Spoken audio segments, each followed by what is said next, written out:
အပိုင်း6ရဲ့အစမှာတော့မိုးရွာထဲမှာလီဘိုကူယာဆိုတဲ့လူတစ်ယောက်ဟာစက်ပြီးတစ်စီးနဲ့ကြက်တွေကိုလိုက်ရှာနေပါတယ်။သူ့ရဲ့ရည်ရွယ်ချက်ကတော့ကြက်တွေတိုက်ခိုက်နေတဲ့ဗီဒီယိုတွေကိုရိုက်ကူးပြီးအောင်မြင်တဲ့ဗျူးချူပါကြီးဖြစ်လာဖို့ပါ။နောက်ပြီးလွန်ခဲ့တဲ့3လကသူ့ကိုဘယ်နေရာမှအသုံးမကျဘူးဆိုပြီးအချက်ခွဲခဲ့ကြတဲ့လူတွေကိုလည်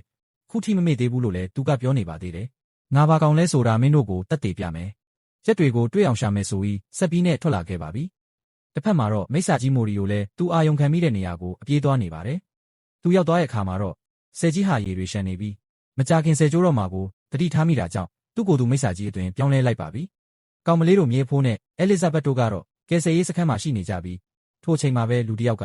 မုန်တိုင်းကြောင့်ကူရိုမီရေကာရာကြီးကျိုးတော့မယ်လို့ထိတ်လန့်တကြားလာပြောပါတယ်။လူတွေအားလုံးလည်းစိုးရိမ်နေကြပြီးရေကာရာကျိုးရင်တစ်မြို့လုံးကလူတွေအကုန်သေကြရမှာဖြစ်တယ်လို့ပြောနေကြပါတယ်။ခုချိန်အပြင်ကိုထွက်ရင်လည်းမုန်တိုင်းကြောင့်မြစ်ရေတွေတက်နေလို့ပြေးစရာနေရာမရှိတော့ဘူးလို့လည်းဆိုကြပါတယ်။အဲလစ်ဇဘက်နဲ့ပီယိုကိုတို့နှစ်ယောက်လည်းရေကာရာကျိုးတာကိုတားဆီးဖို့ထွက်လာခဲ့ကြပြီးသူတို့ကိုဆက်ပြီးနဲ့လိုက်ရှာနေတဲ့လီဘိုကူယာကတွေ့သွားတာကြောင့်နောက်ကနေလိုက်လာခဲ့ပါပြီ။အဲလစ်ဇဘက်တို့ရောက်သွားတဲ့အချိန်မှာတော့မိစ္ဆာကြီးမိုရီယိုကကျိုးတော့မဲ့ရေကာရာကြီးကိုသူ့အင်အားနဲ့တွန်းပေးထားတာတွေ့ရမှာပါ။လီဘိုကူယာလည်းဒီနေရာကိုရောက်လာခဲ့ပြီးသူ့ရဲ့ live ကိုဆက်လွှင့်နေပါပြီ။ကယ်ဆယ်ရေးစခန်းကလူတွေလည်း live ကိုကြည့်နေကြပြီးမိစ္ဆာတကောင်ကလူတွေကိုကဲဖို့စူးစမ်းနေတာကိုအံ့ဩနေကြပါတယ်။စူးစမ်းထားမိစ္ဆာကြီးဆိုပြီးလူတွေကလည်းအားပေးနေကြပါတယ်။မိုရီယိုကလည်းအဲလစ်ဇဘက်တို့ကိုတွေ့လိုက်ရတဲ့အတွက်အနေရများတာကြောင့်ဒီကနေထွက်သွားကြဖို့အော်ပြောနေပါတယ်။အဲလစ်ဇဘက်လည်းမိစ္ဆာကလူသားတွေကိုဘာလို့ကယ်ရတာလဲလို့မေးတဲ့အခါမှာတော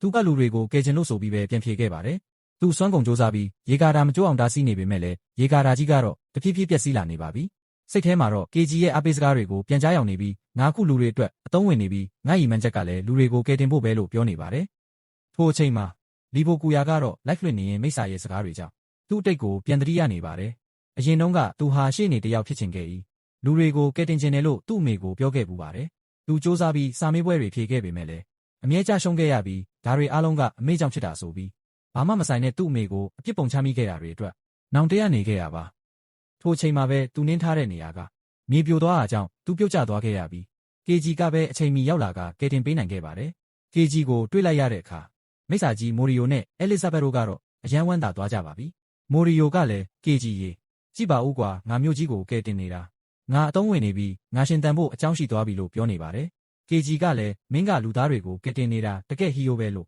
ပြောလိုက်တဲ့အခါမှာတော့မိစ္ဆာကြီးလည်းငါကဟီယိုလာဆိုပြီးပီတိဖြစ်ကမျက်ရည်ကျနေခဲ့ပါပြီ။ထိုအချိန်မှာပဲဆယ်ကြီးကထိမ့်မရအောင်ရေတွေရှန်ထွက်လာတာကြောင့်မိုရီယိုပါရေရဲကိုမျောပါသွားခဲ့ရပါပြီ။ KG လည်းဘာမှမတတ်နိုင်ပဲကြံရိတ်ခဲ့ရပါတယ်။နောက်တော့ KG တို့အဖွဲ့လည်းရေတွေကိုတားဖို့အတွက်ရေစီးကြောင်းနောက်ကိုပြေးလိုက်နေကြပြီးမြို့ထဲကလူတွေကလည်းရေကာရာကြီးကျိုးသွားပြီဖြစ်လို့အရန်စိုးရိမ်နေကြပါတယ်။လီဘိုကူယာလည်းပြေးသွားတဲ့ KG တို့အဖွဲ့နောက်ကနေဆက်ပြီးနဲ့ဗီဒီယိုရိုက်ဖို့အပြေးလိုက်နေပါတယ်။ KG လည်းမိုရီယိုမင်းရဲ့ဆွန့်လွတ်မှုကအလကားမဖြစ်စေရဘူးဆိုပြီးကြောက်တောင်ကြီးကိုအတန်လိုင်းတွေနဲ့ဖျက်ဆီးကရေကိုတားဆီးဖို့စူးစမ်းပါတော့တယ်။ဒီအဖြစ်အပျက်တွေကိုမြို့ရဲကလူတွေလည်းလိုက်ကတဆင့်စောင့်ကြည့်နေကြပါတယ်။ KG လည်းရေကိုကာကွယ်ဖို့ကြောက်တတိုင်းကြီးလုံးဝိုင်ခဲ့ပေမဲ့ရေအားကအရန်ကြီးနေတာကြောင့်ထိမ့်မနိုင်ခဲ့ပါဘူး။ထိုအချိန်မှာပဲ KG ကကြီးမားတဲ့ကြောက်တောင်ကြီးကိုတွေ့သွားပါတယ်။အဲလစ်ဇဘက်တို့လည်း KG နောက်ကိုမီအောင်မလိုက်နိုင်ဖြစ်နေကြရပြီး KG တယောက်ကတော့တောင်ကြီးကိုဖြိုနေပါပြီ။အဲလစ်ဇဘက်ကလည်း KG ကတောင်ကိုဖြိုပြီးရေကိုတားဆီးမှဖြစ်ကြောင်းပီယိုကိုရှင်းပြရင်းလိုက်လာပါတယ်။ KG လည်းမြို့ရဲကိုရေတွေမရောက်သွားခင်တားဆီးနိုင်ဖို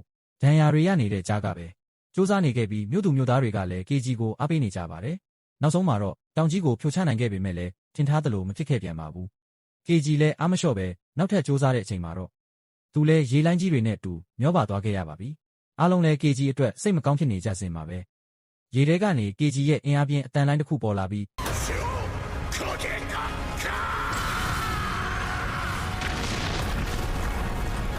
းကြောက်တောင်ကြီးကိုဖြိုချကရေတွေကိုတားဆီးနိုင်ခဲ့ပါပြီ။ခဏအကြာမှာပဲ KG လည်းလဲကျသွားခဲ့ပြီးမိုရီယိုရေငါတားနိုင်ခဲ့ပြီးလို့ရေရွတ်နေပါတယ်။မြို့သူမြို့သားတွေလည်းပျော်ရွှင်နေကြပြီးအဲလစ်ဇဘက်ကိုကူညီပေးခဲ့တဲ့ကောင်မလေးကလည်းသူလည်းတနေ့ဆရာဝန်ကြီးဖြစ်လာပြီးမင်းတို့လိုပဲလူတွေကိုကယ်တင်မယ်လို့ကတိတွေပေးနေခဲ့ပါတယ်။ပီယိုကိုကတော့ငိုနေခဲ့ပြီးဦးလေးရဲ့အယမ်းမိုက်တာပဲချစ်လိုက်တာဆိုပြီး KG ကိုနမ်းနေတာကြောင့်အဲလစ်ဇဘက်ကတော့မနာလိုဖြစ်နေပါပြီ။ဟဲ့ပီယိုကိုနမ်းတာတော့တင့်ပြီနော်လို့ပြောလိုက်တော့ပီယိုကိုကကိုကြိုက်လို့ကိုနန်းတာဘာဖြစ်လဲနေလဲကြိုက်နေတာမလားဆိုပြီးပြောလိုက်တာကြောင့်အဲလစ်ဇဘက်လည်းရှက်နေခဲ့ရပါပြီ။လီဘိုကူယာကတော့သူ့မိကိုဖုံးဆက်ပြီးသူဟာအရန်တော်တဲ့လူတစ်ယောက်ဖြစ်အောင်စူးစမ်းနေတာမို့ခီးထွက်ဦးမယ်လို့နှုတ်ဆက်နေပါတယ်။သူလည်းကြက်ဖကြီးနဲ့မိစ္ဆာကြီးတို့လိုလူတွေကိုအကျိုးပြုနိုင်သူဖြစ်ရမယ်လို့ပြောနေပါတယ်။ KG တို့လည်းမိစ္ဆာကြီးမိုရီယိုအတွက်စိတ်မကောင်းဖြစ်နေကြပြီး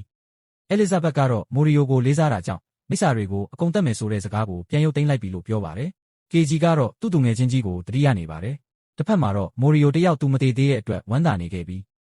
အဝေးကနေ KG တို့ကိုလက်ပြနှုတ်ဆက်နေပါတယ်။ရေးထားပေးလို့ကျေးဇူးပဲလို့ပြောနေခဲ့ပြီး KG ကလည်းနောက်တစ်ခါဆုံရင်အရက်တူတူတောက်ကြမယ်လို့ပြောကနောက်ထပ်ခီးတစ်ခုကိုဆက်ထွက်လာခဲ့ပါတော့တယ်။နောက်ပိုင်းမှာတော့အမိမသိတဲ့မိန်းမတစ်ယောက်ကမိုရီယိုကိုလာသက်သွားခဲ့တဲ့အချိန်မှာပဲဒီအပိုင်းလေးကပြီးဆုံးသွားခဲ့ပါတယ်။